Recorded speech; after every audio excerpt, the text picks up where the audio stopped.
What if some of the most incredible stories in history were never fully explained? For decades, people around the world have reported seeing strange lights in the sky, mysterious craft performing impossible maneuvers, and humanoid beings that seemed unlike anything known on Earth. Many of these accounts come not from science fiction, but from military personnel, pilots, police officers, and ordinary witnesses whose testimonies remained remarkably consistent. Some cases were investigated by governments, while others stayed hidden in classified files for years. Were these misunderstandings, secret technologies, or something far more extraordinary?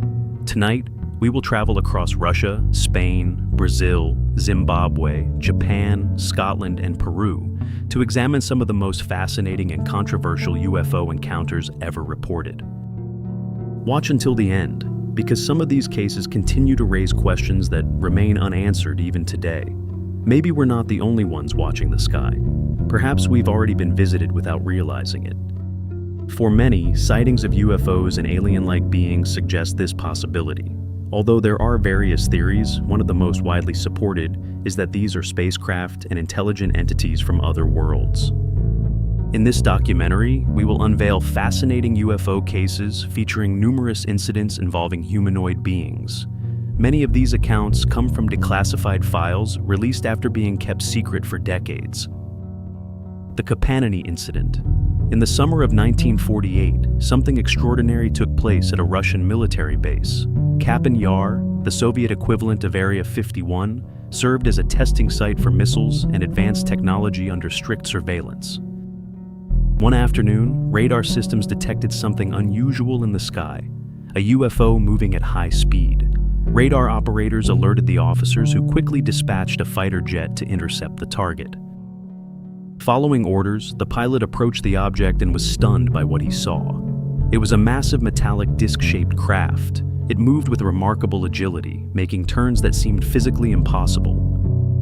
Upon receiving the command, the pilot opened fire, and the craft began to lose altitude, spiraling downward. It crashed near the Capistan Yar base, prompting an immediate military response.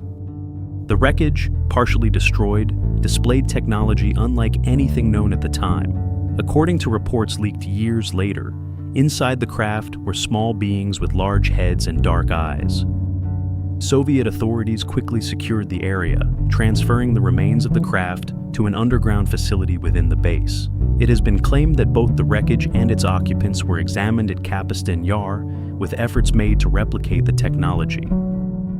This military base is real, established in 1946 as a missile and rocket testing site. However, to this day, no official documentation confirms that this incident ever took place. The being of the Spanish air base. On the night of November 12, 1976, at Talavera La Real Air Base in Spain, 3 soldiers were on patrol alongside a German Shepherd. They heard a noise similar to static interference, followed by a sharp, high-pitched beep. Seconds later, a light entered the perimeter of the airbase. The soldiers believed it was a terrorist attack. The country was going through a period of political instability and heightened security concerns. Feeling uneasy, they tried to contact the base. But at that moment, something unsettling happened. After the sound of branches snapping, they spotted a towering humanoid figure with elongated arms and a soft green glow. One witness claimed it was wearing a tight metallic suit with its head covered by what appeared to be a black helmet. The dog attempted to approach the figure, but an invisible barrier seemed to block its path. Then the being made a sudden movement, and one soldier collapsed to the ground. His fellow troops reacted by firing hundreds of rounds at it. Unexpectedly, its glow intensified before vanishing completely. 3 of the military witnesses fell into comas, and 1 later developed neurodegenerative diseases. In 2016, Spain's Ministry of Defense declassified this case along with dozens of other files. The creatures of Brazil. On January 20th, 1996, in the city of Varginha, Brazil, an event took place that left everyone baffled. It was a cloudy morning, typical of the rainy season. 3 women, aged 14 to 22, were walking through an open field when something caught their attention. A strange creature with brown skin and red eyes was crouched near a wall. It was a small being with an oversized head and protrusions on its forehead. The young women fled in terror, rushing to tell their families what they had just witnessed. Shortly after, local authorities arrived and immediately sealed off the area. Witnesses reported seeing Brazilian military vehicles transporting an unidentified object. In the hours that followed, rumors spread that additional creatures had been captured. There was talk of an injured being taken to a medical facility under heavy security. Fear spread quickly and the media began covering the event with intense interest. The Brazilian government denied any contact with extraterrestrial beings, attributing the panic to a misunderstanding. The aquatic humanoids of Lake Ball. In the summer of 1982, a group of Soviet military divers was conducting exercises. During a deep dive, they encountered towering humanoid beings. These figures stood nearly 10 feet tall, clad in tight-fitting silver suits with black helmet-like spheres covering their heads. Despite the frigid waters, the humanoids moved effortlessly, as if they belonged to the environment. Amazed, the divers attempted to get closer for a better look. After reporting the sighting to their superiors, a commanding officer gave the order to capture one of them. However, without warning, an invisible force pushed them back, and the divers were suddenly propelled toward the surface. This caused severe decompression sickness. 3 of the military personnel lost their lives, while 4 survived with serious after effects. The incident was swiftly covered up, but rumors began circulating. Reports of underwater beings, along with various UFO sightings, fueled speculation about the possible existence of alien bases within the lake. Some suggest these entities have coexisted with humans for millennia.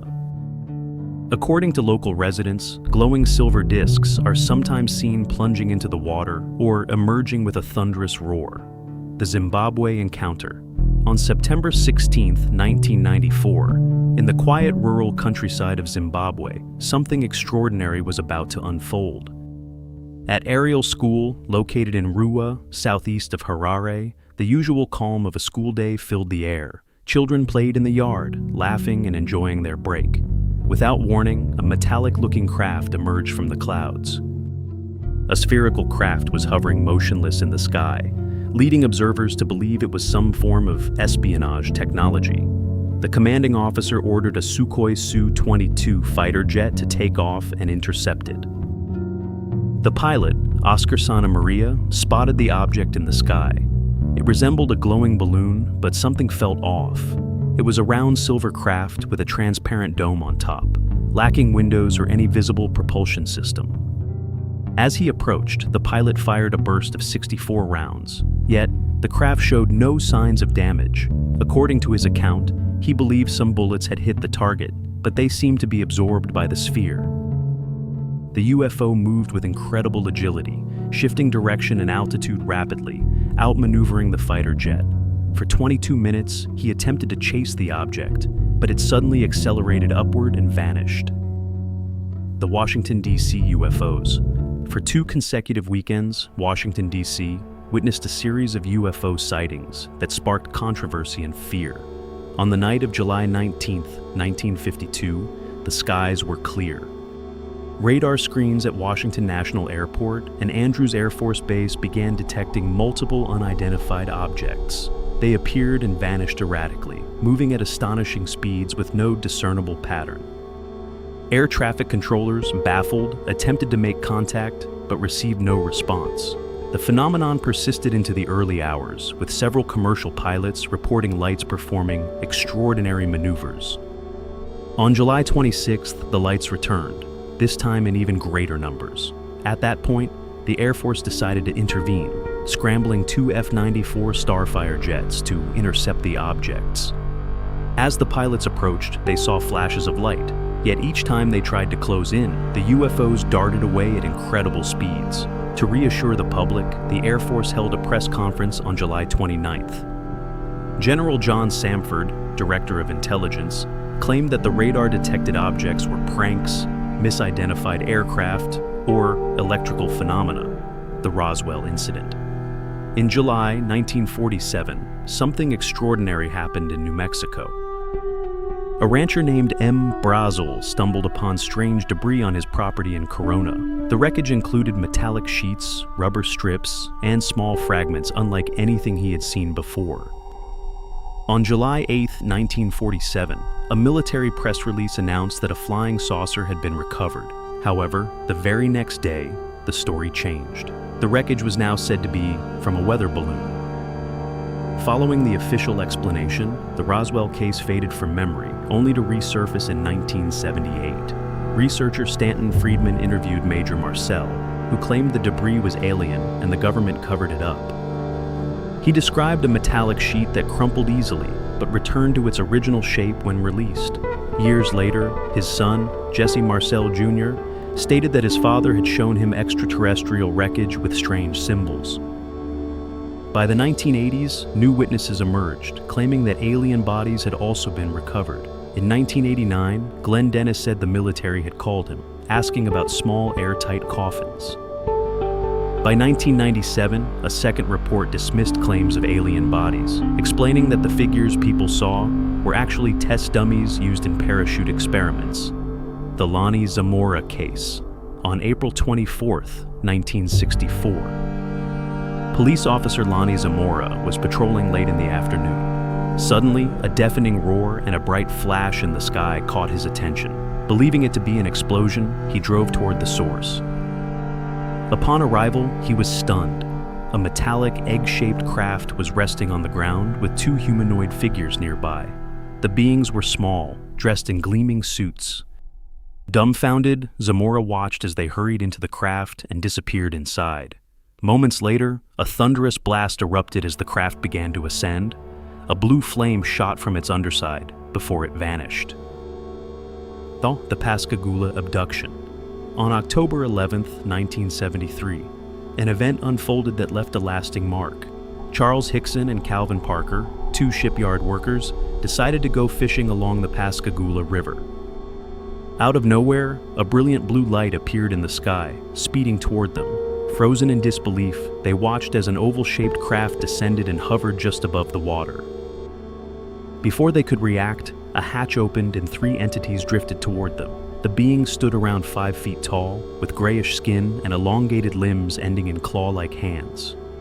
Both men found themselves paralyzed, unable to resist, as the entities carried them inside the craft.